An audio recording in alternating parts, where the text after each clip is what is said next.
स्कंद पुराण। गंगेश्वर विश्वेश्वर तीर्थ का महात्मा है और बलि के द्वारा देवताओं की परिजा है। ब्रह्मा जी देवता विष्णु सहस्त्र नाम का उपदेश देना।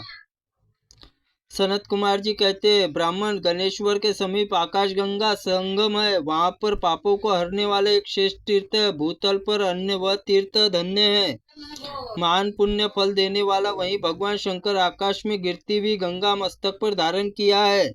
उस तीर्थ में स्नान करके मनुष्य गंगेश्वर दर्शन करे और वही गंगा स्नान फल पाकर विष्णु लोक पहुंचित होता है। विश्वनाथ जी के पास पहुंचकर विश्वेश्वर तीर्थ में जो निवास करता है वह सब पापों से शुद्धचित होकर विष्णु लोक पाता है। प्राचीन काल में भगवान विष्णु भक्ति तत्पर रहने वाले एक दैत्यराज हो गए थे, जो प्रहलाद के नाम से विख्यात थे। प्रहलाद जी के धर्मात्माओं में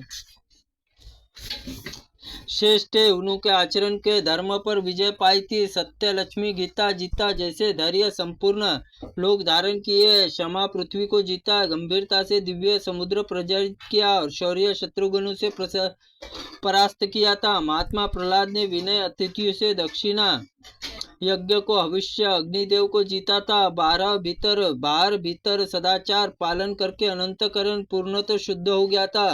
तपस्या उनके अशुभ नष्ट हो चुका था। दान मान भोजन आच्छादित उन्होंने ब्राह्मणों को हृदय जीता था। उन्होंने संस्कार, जन्म, दम, इंद्र संयम, सनातन आत्मा, प्राणायाम और वायु को योगा ध्यान से श्री हरि को वश में कर लिया था। प्रहलाद जी के समान धीर कोई नहीं हुआ।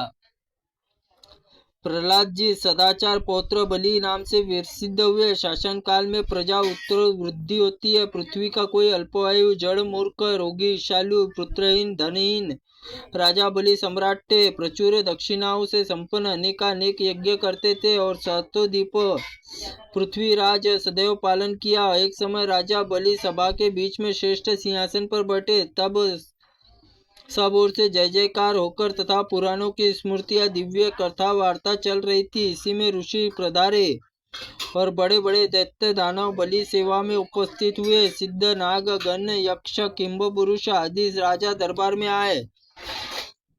इन सभागम दैत्य सम्राट बलि की परम दिव्य सभा बड़ी शोभा पा रही थी। तदनंतर उस सभा में देव दर्शन नारद जी कहीं से आ गए और उन्होंने दैत्य उठकर खड़े हो गए।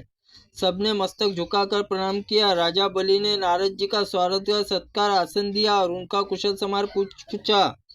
तब आनंद पूर्वक बैठकर देवर्षि नारद ने कहा, दैत्यराज, भूतल पर सदा पितरों को पितामहों का अधिकार होता आया है। दानव श्रेष्ठ पितरों की परंपरा चली आती है। पृथ्वी जीतकर चक्रवर्ती सम्राट हो जाओ। यह सुनकर बलि ने इंद्र सहित सभी देवताओं को जीतकर वश में कर लिया। सब लोगों के स्वामी हो गए। उस समय देवगण ब्रह्मा जी शरण में गए और ब्रह्मा जी के इस समय प्रकार बलि के देवलोक से अलग कर दीजिए, क्या करे, कहाँ जाए। देवताओं, तुम लोग परम मनोस्व पद्मावती पुरी जाओ। वहां पर सब तीर्थों के श्रेष्ठ उत्तर मानस तीर्थ है। वहां पर महासिद्धि देने वाले अष्ट सिद्धिनायक देवी विख्यात है। उन्हीं से दक्षिण भाग में उत्तम परम विष्णु तीर्थ है। वहां पर जाकर अमित तेजस्विनी भगवान विष्णु की आराधना करो, वे सब तुमके दुखों को दूर करेंगे। ब्रह्मा जी की बात सुनकर श्रेष्ठ देवताओं ने पूछा, ब्राह्मण, इस विधि के अनुसार भगवान विष्णु की आराधना में तत्पर होना चाहिए।